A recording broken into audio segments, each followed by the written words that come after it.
Hello, hello, hello, everyone. My name is Dasan Ahanu, and I am the Gilbert-Chapelle Distinguished Poet for the Central Region, and I am excited to be here for Central Region Sessions. This is the first installment of a series of poetry events that will highlight the emerging poets that are part of the Gilbert-Chapelle Mentor Series, presented by the National North Carolina Poetry Society. Now, the Gilbert-Chapelle Mentor Series is an amazing program that the North Carolina Poetry Society has been doing for a number of years. And what it does is it continues their work to encourage, promote, nurture, and foster a rich, vibrant poetry and literary community here in North Carolina. There are 3 regions, and in each region is a distinguished poet who is there to mentor poets. Poets have the opportunity to be able to apply to the program and submit work to be accepted as an emerging poet, to be mentored by the distinguished poet for that region. Each poet has an opportunity to work with that distinguished poet, to participate in readings, and also to get feedback on their writing. There is a poet that is chosen that is high school age, that is college age, that is adult age. So there's an opportunity there for poets to be chosen from a variety of different backgrounds, even if there are poets who apply who are in middle school. So this is a wonderful program. I'm excited to be a part of it. This has been my second year in this role for the Central Region.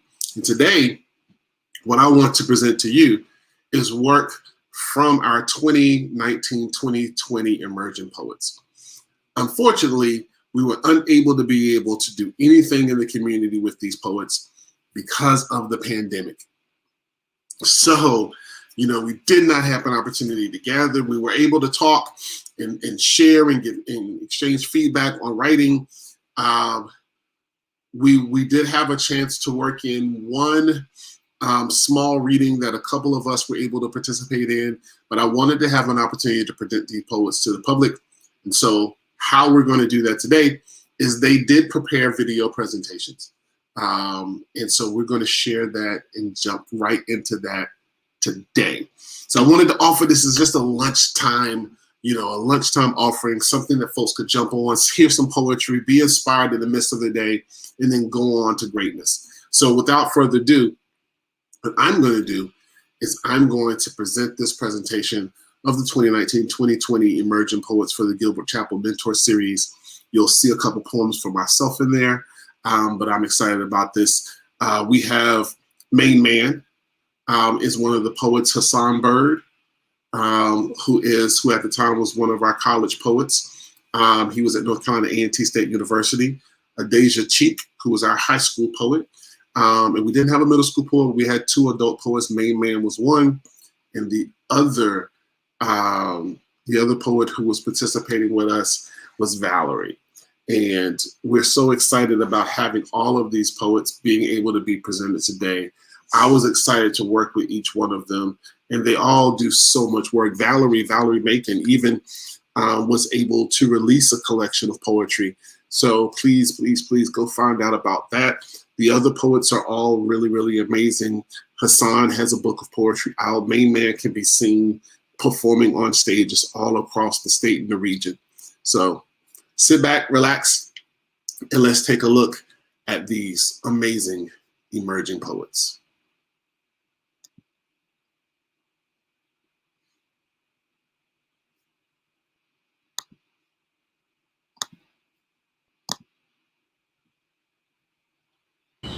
This poem is tired of the hashtags in the comments, tired of arguing on the internet, tired of hearing poems just like it, tired of writing down your wrongs or wanting to write and running out of words. This poem is tired of not being heard, tired of the yelling, has lost its voice and is losing its hope. This poem This poem is tired of asking for permission to breathe, or walk down the street, or stand on its feet. This poem is tired of crying and having reasons to cry, and having more reasons to cry than tears in its eyes. This poem remembers a time when it was a pharaoh or elder or griot or sometimes God or God made not to be enslaved. This poem remembers the freedom before the beatings, the village before the chains, the rite of passage before the middle passage, the family before the pain of seeing it ripped apart. This poem is numb. It doesn't even feel the pain anymore, doesn't even feel the loss or the choking. This poem suffocates while breathing. This poem is tired of having to explain its screams or its worth. It doesn't think you'll understand. It wanted to make you understand. Now it doesn't care. It never wanted your sympathy or thoughts or prayers. This poem no longer wants equality. It wants revenge, to eat the rich, French style. That means your head in a basket. This poem woke up angry, spitting fire, but not morning breath. More so scrolled through Twitter like morning paper and was forced to digest Black Death as its first meal. This poem will go to sleep angry, if it goes to sleep at all. It hates that you get to go to sleep so peacefully. This poem wants you to know what war on your doorstep feels like, wants to bring it to you personally, not just drop it off on the front porch, send it through the living room window and hope your daughter is sitting on the couch. This poem hopes all your worst nightmares come true, hopes whatever you're scared of breaks into your house in the dead of night and shoots your wife. This poem hates you, hates your mama, your daddy, and your grandma too. This poem wants to take an axe to your family tree, wants to act first and ask questions later, wants to crush the fruit and salt the roots. This poem wants you to know what it feels like to lose your sense of safety one day and never get it back, to know attack like clockwork, death like X-lever that keeps hitting your line uninvited. I let this poem sink to your level, and now it wants to follow in your footsteps, wants to become everything you think it might be, would rather be monster than victim. This poem would rather be oppressor than feel the pressure of your knee on its neck any longer. This poem is no better than you, so that I can be. This poem will never forgive you. I may one day, after all my people realize their power and all your people realize their wrongs, and everyone with love in their heart comes together to fight the hate and beat the fear and eat the rich. When we dismantle everything you built to hold us down, when we are free, when we have won this war, I will make sure my kids never make your kids feel like writing this poem.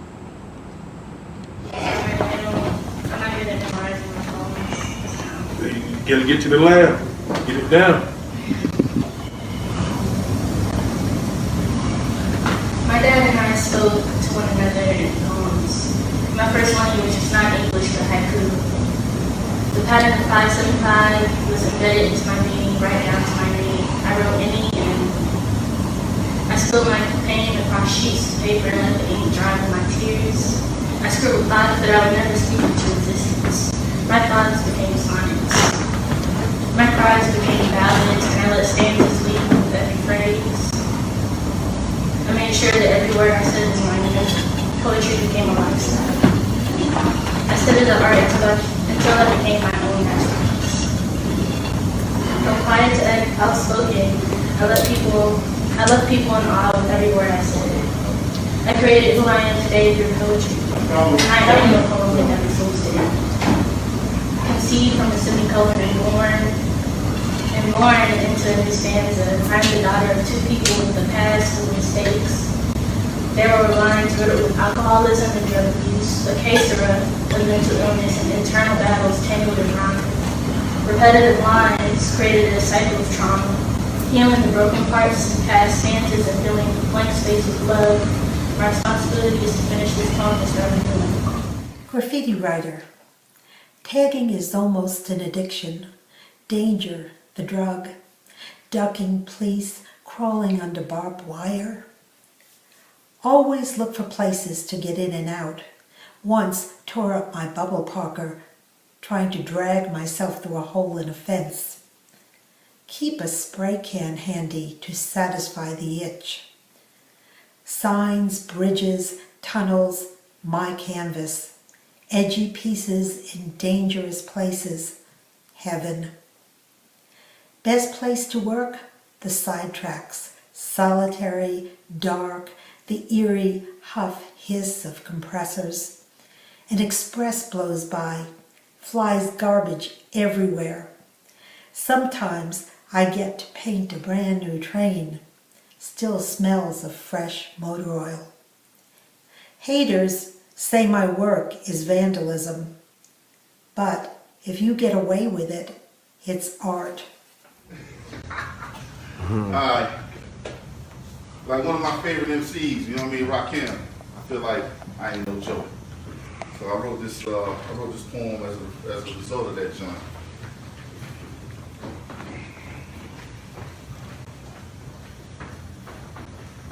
A black man walks into a bar and says, I ain't no joke, like Dick Gregory.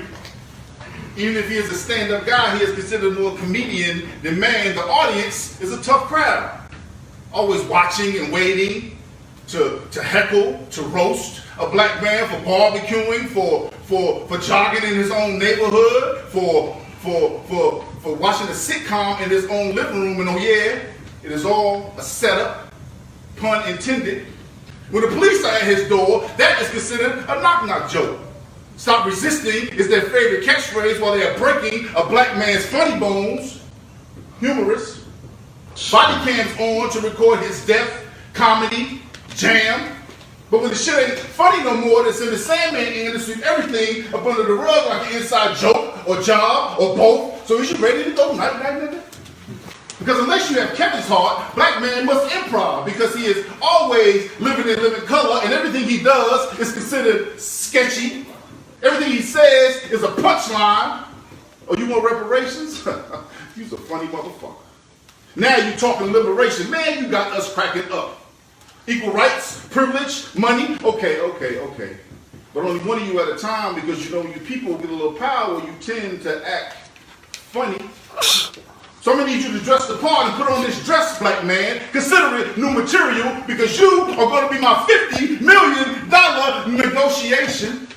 A little comic relief. And don't you dare thinking about going back to Africa like Chappelle and being a no-show because while we are laughing all the way to the bank, we'll remind you that you ain't shit but a circus act, a manic depressive clown in blackface, separated from his family for food stamps. Even Robin Harris had baby kids, but you are on a roll, black man. Ha ha! Just like your papa, a Rolling Stone, the kind of Chris Rocks that you can't throw in glass houses, but try to throw your weight around like Bruce, and we would throw that ass in jail, peel the Jordans right off of you, and throw away the key.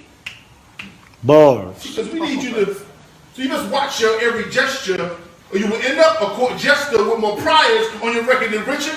And if you don't believe us, the proof is in Bill Cosby's pudding. You see, because we need more Martin Lawrence's than Martin Luther's. So run tell that in a sauna suit on a hot summer day, or we will claim you as crazy as a cat named Slickback. Say you done flipped out like Wilson or Michael's black son. Everybody is losing when the family is feuding, except for Steve Harvey, because he knows how to just be an entertainer like Cedric.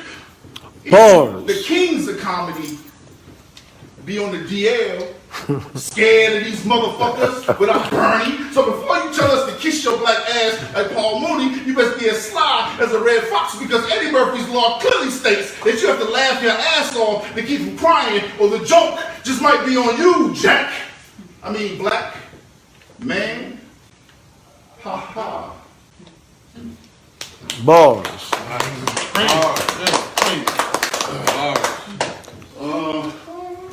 Let's see. All right, so here's a sneaker joint right here. This joint is called Air. That's a valuable lesson I learned from my father when I was young. I'm a sneakerhead, yo. I got hundreds and hundreds of sneakers. But you won't ever see me in the same pair of sneakers in 365 days, yo. I wear a different pair once a year. I wear a pair once a year. I'm bragging right now because I paid the dues for that, son. But I learned a valuable lesson about sneakers when I was younger from my father because I let sneakers go to my head. I thought I was the shit. And he showed me just what it meant. You know, so I wrote this poem called Air. It's big up to him up there, throwing some ice and rice down for the flies. So here you go. It's called Air. In 1985, Nike released the Air Jordan Basketball sneaker, they was $60 in my size, and at that time, that was a lot of money, so I was not surprised when my father told me no. No, I couldn't have the flyest footwear, no demand shoes, they could make me jump higher, run faster, no. No, I couldn't be like Mike, master of the high flying, death-defying, 360-degree slam dunk, no. With just one word, he knocked the air from out of my dreams. But when I woke up and caught my breath, I started hustling. I got up every morning at the crack of dawn, put my old beat-up tennis shoes on to a paper route until without a doubt, I had my pair of Air Jordans. And it's crazy how new shoes make you walk bow-legged. Pigeon-toed. Everybody was digging those. Everybody except my father. It felt like my father was mad. His son with shoes on like he never had, but it made him feel less of a dad because the air would always sting every time he saw me in them. What I didn't know is they had been working all his life, on his job, jumping higher, running faster, slaving to a corporate puppet master who kept his shoestrings untied just enough to better provide for his family while I was feeling manly. I felt like the man, you see. The man I always wanted to be with the freshest feet, and couldn't nobody say shit to me, not even my mother, when she told me not to let them expensive ass shoes go to your head. But instead, like a fool, I said some dumb shit words that made my mother cry on my way to school, and as the day went by, I noticed my father's features up in the bleachers during basketball practice, so I had to practice what I'd been preaching since he showed up. I had to show out, show him what this $60 investment was all about, how these J's put the air beneath my wings, the high fly, death-defying, 360 degrees, no slam dunks. I ain't trying to put no creases up in these fresh new joints. I scored all the cool points, because there was no way I could lose. You see, because it's got to be the shoes, and everybody was impressed. Everybody except my father. You see, when I asked him if he saw me doing my thing, I was surprised when he told me no. No, he didn't see me playing man to man, no. No, he didn't see me man up, because a real man would never say anything to make his mother cry, and with one punch, he knocked the air from out of my lungs. I couldn't have caught my breath if I'd been like Mike himself, so instead, I cried. I know what Judas must have felt like when Jesus died, because 30 silver pieces for any of the Jordan releases could have changed how I felt inside. I wanted to put those tear-drenched sneakers back inside the box again, to trade for an ounce of oxygen, to re-enter my body. I dreamed of ways I could say sorry, ways to make it up to her, and with my vision refocused in from out the blur, I was the man. I was the man that I was supposed to be. A man who stands on his own 2 feet, one who knows what each breath of air is worth, one who puts first things first. So now, when I put my shoes on, whether they're Jordans or not, whether they're tied in a knot, I jump higher and run faster for my family. Bars. Same way my father used to. Swish. Bars. Bars, bro. Thank you, bro. I remember my god brother was a quiet kid, the strong, silent type. He had 5 brothers, but we could always tell he was a little different. We didn't know how different though until they found his YouTube channel, a mosh pit of teenage angst, emo-ness, and cringy jokes that make me smile. See, my god brother, he was edgelord. For those who don't know, edgelord is a term coined to represent those who do risky or extreme things, who love to balance on the abyss. Some would say they do it for attention, but most of the time, I think it's just their personality running from a world that wants them to act normal, existing in the only place where they can truly find peace. In one of his videos, he's playing at the railroad. He's trying to hop a train.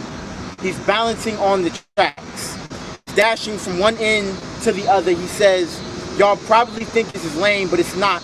It's so cool. He says it over and over, and you can hear his excitement. And when he finally spots that train, you can see his elation, and this is the definition of edgelord. Watching 400 tons of steel fly by, hearing iron thunder against iron and feeling no fear, only wind through your hair and joy in your heart. Close your eyes. Can you see him? Dancing with locomotives like old friends, balancing on the edge of life and death, all grin and no care bear towards the danger. I think he was numb to the danger. See, most black boys realize early on that danger is a question and your survival depends on refusing to answer it. I got homies like my god brother, who find their joy on the wrong side of the tracks, or the law, who don't look for trouble, but will walk around their neighborhood in the dead of night hoping trouble finds them, because looking danger in the eye is the only time they feel alive. And even I love to live on the edge sometimes. Ain't no two-step like dancing with death. Ain't no better way to learn to appreciate your breath than the moment it's almost snatched out your chest. My heart races a little faster whenever I fit my car in between gaps a little too close to comfort, switching lanes a little too early or a little too late, smiling when I make it through, make it to another day. And I got a theory that all black boys are edgelords. Gotta grow up comfortable with our feet swinging over the abyss, because society loves to push us to the cliff.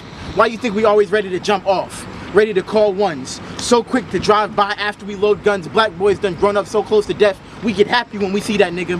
Wonder if he gonna come take this weight off our chest, cause our every breath is frowned upon, whether we smile or not. So excuse us if we grin at Grim Reaper like old friend.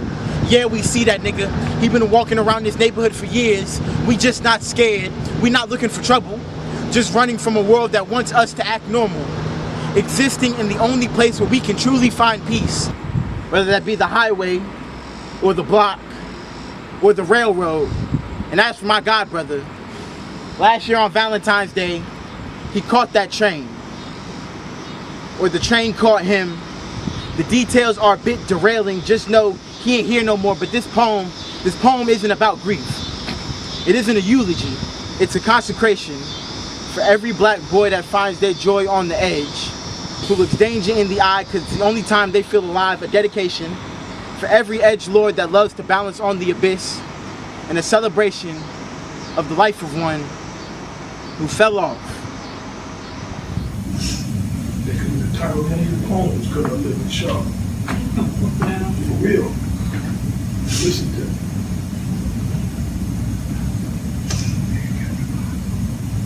Put your weapon down or I'll shoot. So I cast my voice aside. Put your hands up where I can see them. I hold my hands up like they're flags of surrender. I don't hold my hands up because you told me to.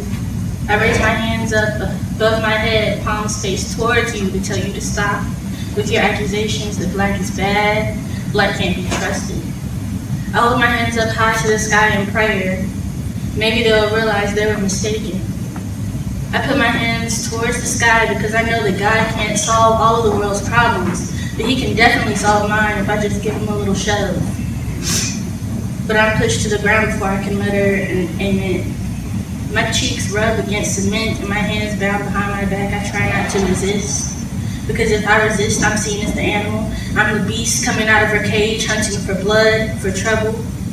But no one cares if another black kid is taken into the jaws of racism. No one cares if white supremacy beats down on the back of a black child. No one cares about our daughters being kidnapped and sold around like Barbie dolls, just not the kind that kids play with. No one cares that mass incarceration is an issue.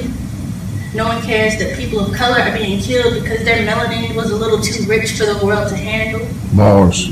After all, they can't have entities living in poverty being associated anywhere close to the word wealth. That would give us too much hope. That would give us too much courage. They don't want that.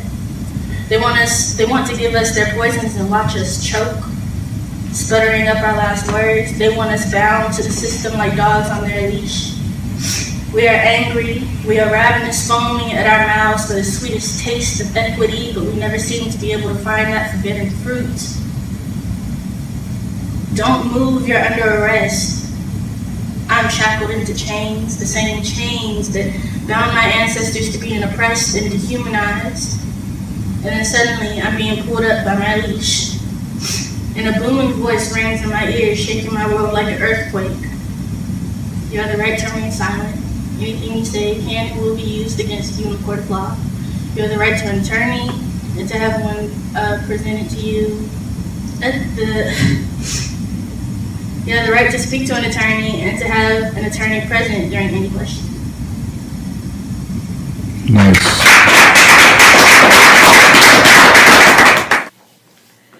In the lion's den.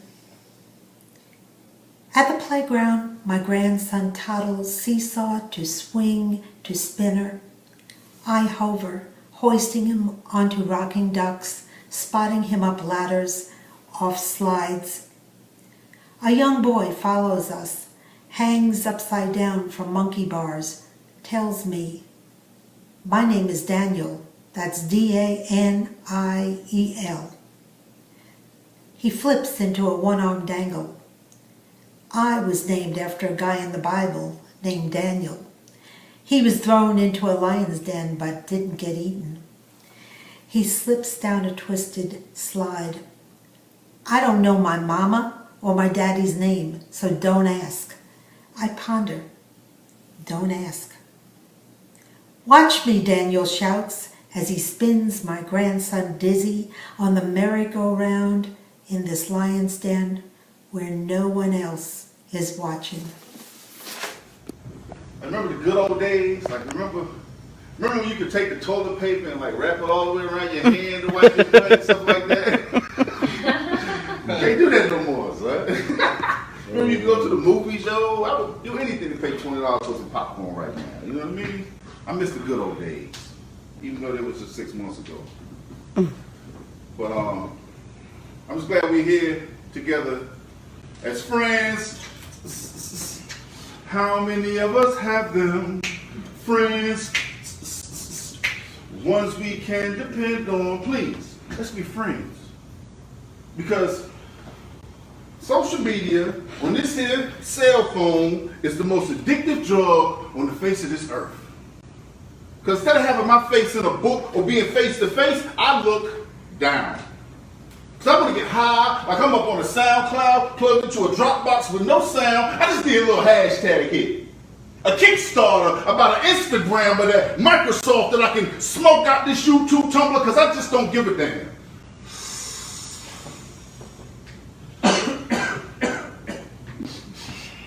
Shazam. Yahoo. Yeah, I'm LinkedIn now. My Wikipedia profile done sparked my Pinterest. It done synced in now. I know I need to BuzzFeed my seed, but right after this, Twitter feed. I done pawned everything in my space. More likes is the shit I need. I can catch plenty of fish with my internet, but catfishing just ain't my thing, because I'm a one of a Kindle, a four-riller Mozilla, just trying to stay out the Bing, so fuck that group me intervention. If I said it, texted it, I hope you read it, because I'm a motherfucking world star with more followers than a black planet. I collect DeviantArt, a porn hubby to my Amazon wife, and why you all up in her FaceTime like a Skype? Well, you better swipe to the right. My eBay only pops ecstasy because it gives her eHarmony. I Spotify'd her with a Christians mingle. The day we met, she started blogging me. We don't Netflix and chill, we steal shit for a fix. Because I don't have PayPals to go for me. I'm already on Angie and Craig's list. That's why I Snapchat when I chat. I say, what's up on WhatsApp? Because I ain't WordPress unless it's the password to the Wi-Fi, so where is that at? Oh, you thought this was going to be a tender moment. But what you stumbled upon and what it seems, because I be crushing of this candy the same way I've been crushing my dreams. I just need to find a vine that I can trust. Because when I shoot up, I'm trying to go viral. And I'm talking about a Google Plus. So when you see my screen light up and start to flicker, don't you dare say I'm sick. Because I logged on and opened Pandora's box like you with a double click. Anti-social network addict. Word.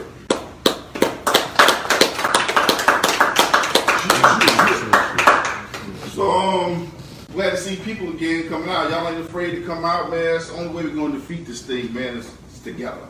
You know what I mean? But we do got to stay masked up. I just can't spit through the mask. I'm going to go back to my mask here in a minute.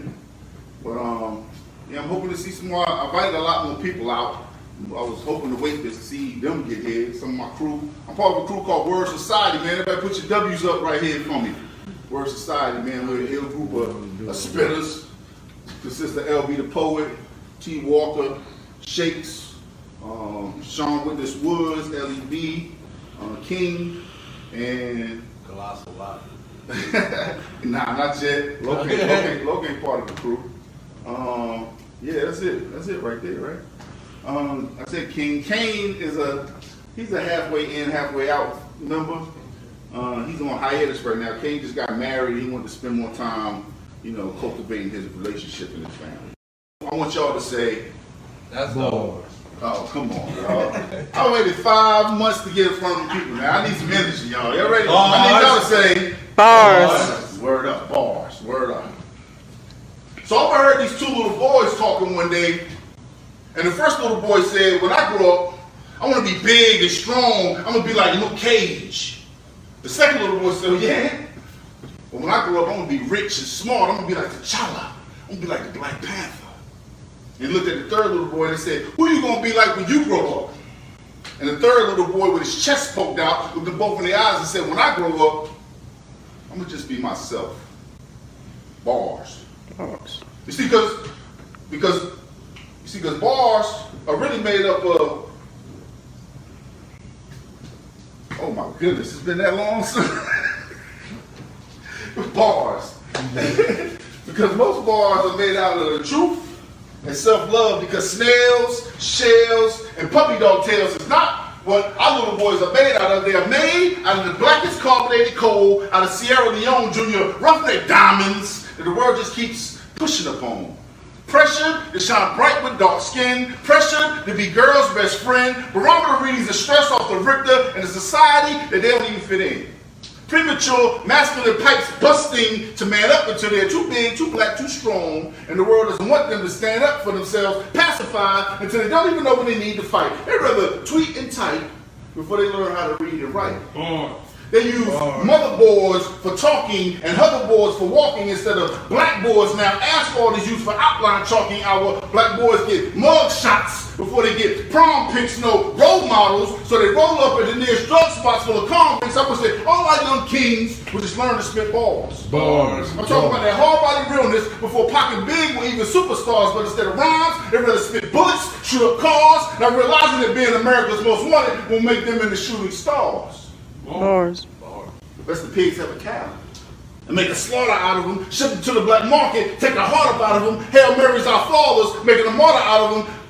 Black lives should matter while they're still alive, or at least before they raise those bars up around. Bars. See, because even the coolest kid on the monkey bars is still seen as wild savage. Bar exams are just tests for pulling pretenders to case them up like file cabinets. Chocolate fingers go from holding candy bars to jail bars in the blink of an eye. Prison numbers are just barcodes to offload merchandise. I hope you don't think it's a lie. Bench press, bar to chest. Baby boy better not cry. Living life so barbaric, don't even care if they die. Before they jumped their first bar of soap, they thought the jail was so fly. It's hard to scare these youngsters straight now when the crooked world sets the bar up so high. They hit jump and say how high till they just start getting high. While mom's at home working 3 jobs and still barely getting by. The black race always starts from scratch. No head starts from the line, and when their gun goes off, it takes the spark out their eye. And that's why I wish that all our young boys would just learn to spit bars. Not to go platinum, because they're already uncut diamonds as brilliant as shining stars. Now, where's the power? And I want them to say what's on their minds, concentrate on black rhymes instead of black on black crime. Bars. And bar none, I'm a prime example, even though my mic's on the shelf, you see, because I was a little boy who told his friends, when I grow up, I'm going to just be myself and spit. Bars. Word up.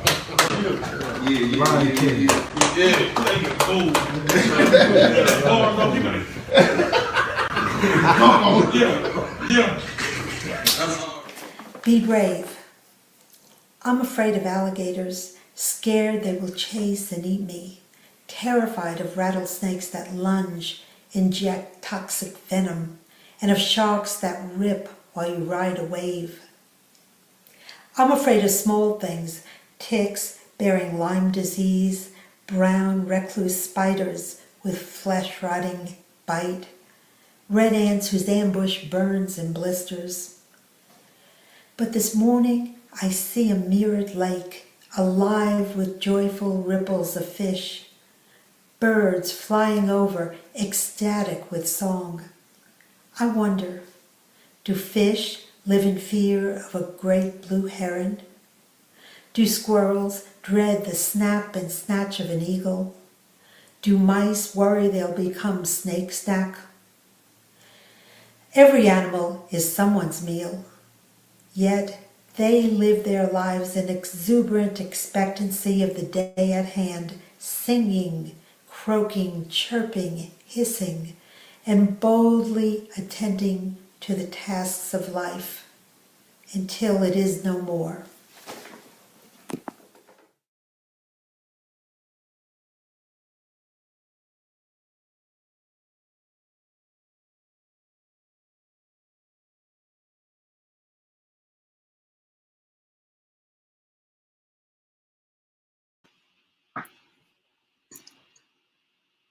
Wow. I hope everybody enjoyed that. Those were the Emerging Poets 2019-2020 Emerging Poets for the Gilbert-Chapelle Mentor Series.